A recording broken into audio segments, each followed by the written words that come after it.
प्रशासनाने त्यांना आश्वासित केलं होतं की या तपासासंदर्भातली सगळी माहिती त्यांना भेटणार।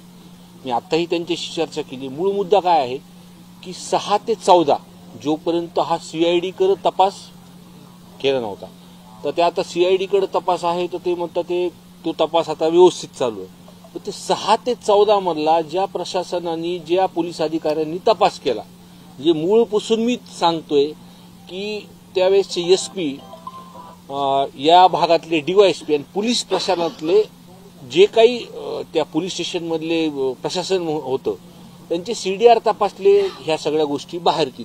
पण ह्यांनी जेव्हा SP साहेबांसोबत चर्चा केली तर त्यांना असं लक्षात आलं की 6 ते 14 पासून या वेळेच्या ह्याच्यामधला तपासाचं त्यांना काही लक्षात येत नाही। मग त्या कालावधीमध्ये किंवा आत्ता सुद्धा जे लोक ह्या आरोपींना जे मदत करत होते आणि जे रेकॉर्डवरती आले, म्हणजे ज्यांनी पैसे ट्रान्झॅक्शन ज्यांनी केलं, तो डॉक्टर वायबसे म्हणून आहेत, ज्याच्या गाडीमध्ये एक VIP ट्रीटमेंट सारखं त्यांना सोडत आलं, तो शिवलिंग मोराळे आहे।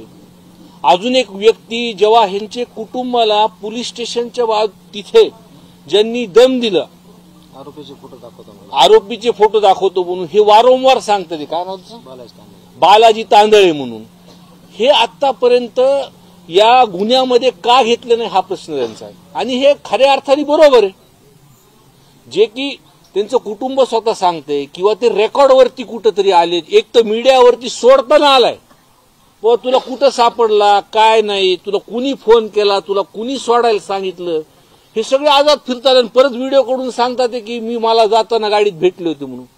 हा मूळ आहे ह्याचा।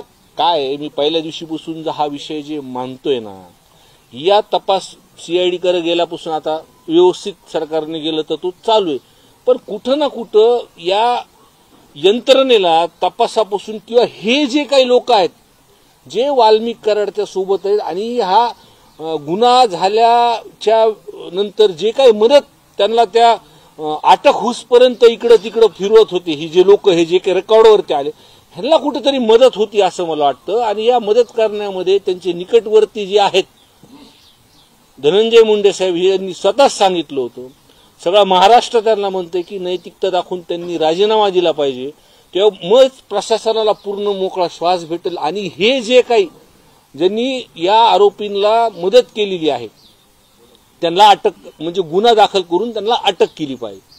आज सुद्धा म्हणजे वारंवार या गावामध्ये आम्हाला सर्वांना यावं लागतं, प्रशासन आश्वासन देतं, तुम्ही म्हणतात परत आम्ही राजकारण करतो, पण एक कुटुंब आणि ते गावकरी जर सर्व तिथं बसले असतील, लहान लहान लेकरं त्यांचे बसलेले, हे बघ या ताईची उद्या एक शेवटचा पेपर राहिलाय 12वीचा, तरी सुद्धा हे त्यांचे भाऊ, त्यांचे पूर्ण परिवार, त्यांचे सर्व गावातले सर्व म्हणजे लोक फक्त काय सांगतात की जे काही उलट सुलट सांगत नाहीत, की जे आढळतंय कुठंतरी, जे उलट कुठं मीडियावरती दिसलं जातं, त्यांना सरेंडर करताना वाल्मिक कराडला ते डॉक्टर काय नाव वायबसे असतील, पैसे ट्रान्सफर करतात, का अटक ह्यांना जी दादागिरी जे बालाजी तांदळेंनी केली होती ते वारंवार सांगतात।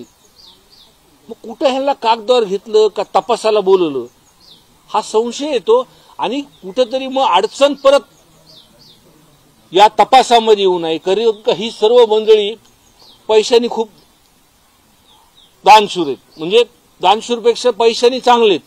मग कुठं ना कुठं कसा तपास थांबवता येईल ह्यांचा प्रयत्न होईल, त्यांच्यामुळे ह्यांना गुन्ह्यात घेतलं पाहिजे, अटक झाली पाहिजे।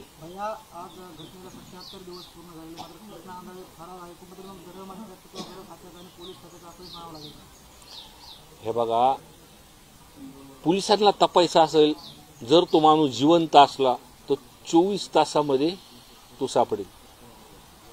माझं मत तसं, काही प्रकरण आधीचे जर बघितले तर जो माणूस नसेलच तो काय सापडणार, हा मूळ विषय ह्याच्यातला। म्हणून ह्या सर्व तपासामध्ये अजून काही खालीवर होऊ नये, जे काही मोबाईल सापडले नाहीत की अनेक अजून काही विषय असतील, आता ह्या सगळे तिन्ही जणांचं बोललो हे सगळं बघितलंय लोकांनी, त्याच्यामुळे त्यांना गुन्ह्यात घेतलं पाहिजे, अटक झाली पाहिजे। तुम्हाला असं म्हणायचं आहे का जो आरोपी फरार आहे तो त्याचा काही घातपात झाला आणि त्याचा मृत्यू झालाय किंवा त्याचा मृत्यू करण्यात आला असं काही म्हणायचं का? मी तुम्हाला आत्ताच बोलताना सांगितलं, जो माणूस जिवंत आहे तो पोलिसांनी ठरवलं तर 24 तासात सापडू शकतो. म्हणजे काहीतरी त्याच्या जीवाला झाला असणार. काल राजेश्वर चव्हाणांनी असं एक वक्तव्य केलं आहे की आमच्या नेत्यावर जर आरोप कराल तर आम्ही जसं तसं उत्तर देऊ. हे बघा, आम्ही ह्याच्यामध्ये सुरुवातीपासून राजकारण करत नाही. तपासाची दिशा किंवा गावात आल्यानंतर जे ते त्यांचे कुटुंबाचे लोक सांगतात किंवा जी परिस्थिती एक लोकप्रतिनिधी म्हणून येते, तुम्ही आरोप करा, काय हरकत नाही, पण आम्ही सातत्याने सांगतो, अहो सभागृहामध्ये हा पहिल्यांदा महाराष्ट्राच्या इतिहासामध्ये हा विषय झाला असेल की सर्व पक्षाचे आमदार बोलले. मग तिथं काय राजकारण दिसलं? म्हणजे आम्ही विरोधी बाकावरती, सत्ताधारी सुद्धा ह्या विषयावरती तडतडीने बोललेत की कुठं सगळ्यांनी माहिती घेतलीच असेल ना. एखादा लोकप्रतिनिधी सभागृहात गेल्यानंतर तो सुद्धा पूर्ण माहिती घेऊन विश्वासाने त्या विषयावरती मांडतो. देशमुख कुटुंबाला प्रत्येक वेळेस न्याय मागण्यासाठी किंवा न्याय मिळवण्यासाठी आंदोलन आणि उपोषण करावं लागतं. हीच वस्तुस्थिती आहे ना, हीच वस्तुस्थिती आहे की काही लोकांमुळं हा सगळा विषय पुढे येतो. मग अशा लोकांनी जर राजीनामे दिले तर ह्या तपासामध्ये प्रशासन सुद्धा मोकळी श्वास घेईल आणि पूर्ण ताकदीने काम करेल.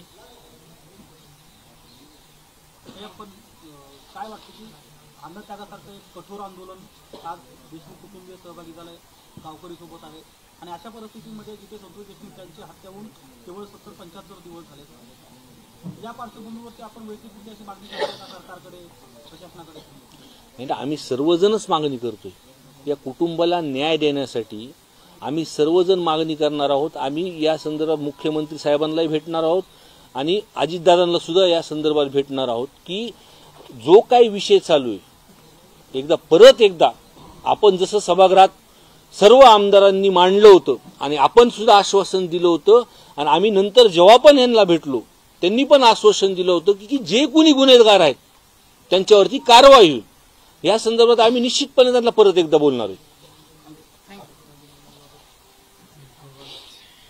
आता कुठपर्यंत आले?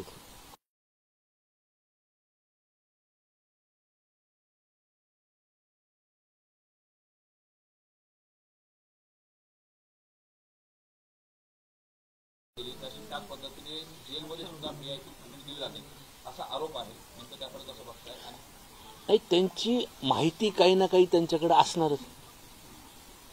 ते ज्या परिस्थितीला आम्हाला जे कानावर येतो आम्ही तुम्हाला बोलतो, पण त्या कुटुंबावरती अन्याय झालाय आणि अन्याय झाल्यामध्ये काही प्रशासनातल्या लोकांना त्यांनाही आम्ही चर्चा केल्यानंतर ही गोष्ट झाली, ही चुकीची झाली. मग कुठंतरी त्यांना कळतंय आणि सत्य ते मांडतात. जेलमध्ये पीआयची ट्रीटमेंट दिली जाते असं तुम्हाला वाटतंय का? आणि नंतर ते जर असेल तर कशा पद्धतीने धक्का द्यायचा? अहो, सरेंडर करता वेळेस पहिल्यांदा आपण बघितलं एक चांगल्या गाडीमध्ये येतो, तो सरेंडर होतो वाल्मिक कराड. सरेंडर झाल्यानंतर आपण कधी अटक झाल्यानंतर आपले गळ्यातले दोरे, हातातले दोरे सगळे काढून आपण बघतो. हे तर मीडियाने बघितले आणि दाखवले. बरोबर आहे की नाही? मग होऊ शकतो की नाही? ही कुठंतरी व्हीआयपी ट्रीटमेंट चालूच आहे ना. मग गृह विभाग याकडं म्हणजे यांच्यावर मेहरबान आहे यातून असं दिसतंय आणि वारंवार तुम्ही देखील तक्रार करून याकडे दुर्लक्ष केलं जातं. हे बघा, मूळ परिस्थिती काय आहे, जे 6 ते 14 तारखेमध्ये जेव्हाचं प्रशासन तेव्हा होतं, त्यांनी तिथं काही चुक्या केल्या आहेत आणि गृह विभाग वरती माहिती घेत असताना खालून त्यांना माहिती जाती का, हा मूळ भाग आहे. मग जेव्हा वस्तुस्थिती मीडियामार्फत किंवा आपल्या सर्वांमार्फत जेव्हा हे सर्वजण बसतात किंवा बोलतात त्याच्यामध्ये दखल घेतल्या जाते, ही वस्तुस्थिती. अजितदादा जे पालकमंत्री झाल्यानंतर तपास यंत्रणेमध्ये काही फरक पडला, सकारात्मक पडला का नकारात्मक? हे बघा, त्यांनी कुटुंबांनी किंवा आम्ही सुद्धा हे म्हणतो की सीआयडी कडे प्रकरण गेल्यानंतर जेव्हा सभागृहामध्ये सर्वांनी म्हणल्यानंतर की तपास चालू आहे, पण 6 ते 14 मधला जो तपास आहे या संदर्भातला रेकॉर्ड तिथं नाही असं त्यांना प्रशासनाने उत्तर दिले. आणि उत्तर देत असताना जे काही लोक समोर येतात, 3 लोक, ते डॉक्टर काय नाव त्यांचं, वायबसे, आणि ते पैसे देताना ट्रान्सफर करताना दिसतात. ते ज्यांनी गाडीमध्ये सोडलं तो शिवलिंग मोराळे, तिसरा ज्यांनी यांच्या कुटुंबाला पोलीस स्टेशनच्या त्या बाजूला आतमध्ये कुठं दम दिलाय बालाजी तांदळे, यांना का गुन्ह्यात घेत नाही आणि अटक करत नाही, हा विषय आहे. तुम्ही मध्ये जुन्नरला आदिदादांची भेट घेतली त्यावेळेस हे विषय त्यांच्या कानावर घातले होते का? मी जेव्हा पण दादांना भेटलो हा विषय त्यांच्या कानावर, आणि त्यांनी प्रामाणिकपणे सांगितलं की ही चुकीची गोष्ट झालेली आहे आणि जे कुणी गुन्हेगार ह्याच्यात असतील, जे कुणी, त्याच्यावरती कारवाई होणार. पण तुम्ही सांगून देखील काही होत नाही, काही तपासामध्ये काही गोष्टी पुढे येतात. आता आम्ही विरोधी वाकावर म्हणल्यावर विरोधीच बोललं पाहिजे, पण कुठं पहिल्यापासून सुद्धा सांगतोय की एकदा सभागृहामध्ये या सरकारने दखल घेतल्यानंतर काही बदल दिसतात त्याच्यात. पण जे काही चुकी आधी झालेल्या आहेत किंवा जे काही तपासामध्ये आम्हाला निदर्शन येतं, त्यांच्या कुटुंबाला येतं, ती वस्तुस्थिती तर मांडली पाहिजे. 2 तारखेपासून दुसरं अधिवेशन सुरू व्हायला लागले. मागच्या अधिवेशनामध्ये तुम्ही हा सगळा मुद्दा उचलला होता, त्यामुळे वाचा फुटली होती.